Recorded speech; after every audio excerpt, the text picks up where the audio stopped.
एक माँ सिर्फ 3 महीने के अंतराल पर 2 बच्चों को जन्म देती है। जी हाँ, ये असंभव बात भी हो चुकी है। ये आश्चर्यजनक बात समस्तीपुर जिले के उजियारपुर में हुई है, जहां मात्र 3 महीने और 12 दिन के अंतराल पर 2 बच्चों को एक माँ जन्म देती है। और ऐसा मैं नहीं, खुद उस अस्पताल का रिकॉर्ड बता रहा है। और गौरतलब तो देखिए, स्वास्थ्य विभाग को इस बात की भनक भी नहीं लगती। जाहिर सी बात है कि यह एक फ्रॉड ही है। बताया जा रहा है कि इस फर्जीवाड़े के पीछे जननी बाल सुरक्षा योजना का लाभ उठाने की मकसद थी।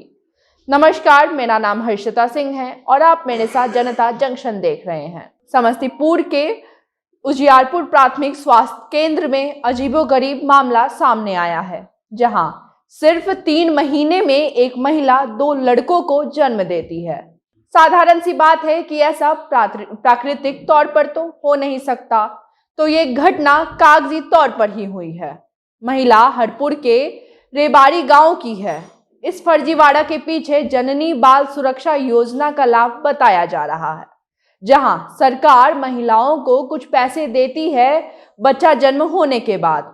रिकॉर्ड के अनुसार ये महिला ने आशा वर्कर के साथ मिलकर ये घोटाला किया है। इस फर्जी में आशा वर्कर रीता देवी का हाथ है, ऐसा बताया जा रहा है। पहली बार महिला ने 24 जुलाई को उजियारपुर के पीएचसी में भर्ती करवाई गई थी। उस दिन महिला ने एक लड़के को जन्म भी दिया, लेकिन फर्जी तो उसके बाद हुई, जब 3 नवंबर को फिर से उजियारपुर पीएचसी में ऐसा कागज पर दिखाया गया कि महिला ने दोबारा बच्चे को जन्म दिया है, यानी कि महिला की दोबारा भर्ती कराई गई है। और उसके दूसरे दिन 4 नवंबर को उसने एक लड़के को जन्म दिया। खास तौर पर यह भी देखा गया कि इस महिला के डिस्चार्ज के लिए जो रिसिप्ट भरी गई थी, इसमें ही झोल पाया गया। इस झोल के बारे में लोगों को तब समझ में आई जब उजियारपुर पीएचसी में नवंबर में हुए सारे डिलीवरी की जानकारी इकट्ठा की जा रही थी, और इसी के आधार पर जननी बाल सुरक्षा योजना के तहत लाभुकों को प्रोत्साहन राशि देने वाली थी सरकार। और इसी बिल को बनाने में यह बात सामने आया, यह डिटेल बनाने के क्रम में ही पाया गया कि एक महिला का प्रसव 24 जुलाई को भी कराया गया है, और इसी महिला को 30 जुलाई को जननी बाल सुरक्षा योजना के तहत प्रोत्साहन राशि दे भी गई है। लेकिन फिर से जब 4 नवंबर को प्रसव कराने को लेकर मामला सामने आया, तब जाकर मामला फंस गया। पूरे झोल के बारे में अस्पताल के लेखपाल को सूचना दी गई है। फिर लेखपाल ने पीएचसी प्रभारी और अस्पताल के अन्य प्रबंधक को भी इस बारे में बताया है।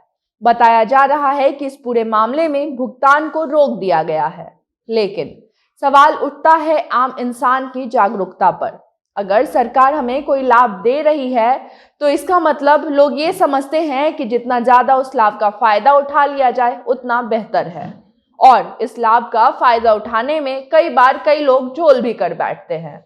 और इसी की देन यह फर्जीवाड़ा भी है, ऐसा फर्जी जिसको कोई सिर पैर ही नहीं है। हम अक्सर सरकार पर यह आरोप लगाते हैं कि सरकार जनता के हित में काम नहीं करती।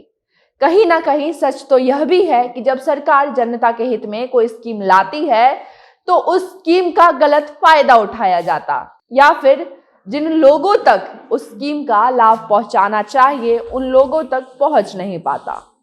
कहीं ना कहीं सरकार के साथ साथ हम आम लोग पर भी भार है कि हम समाज कल्याण में अपना योगदान दें।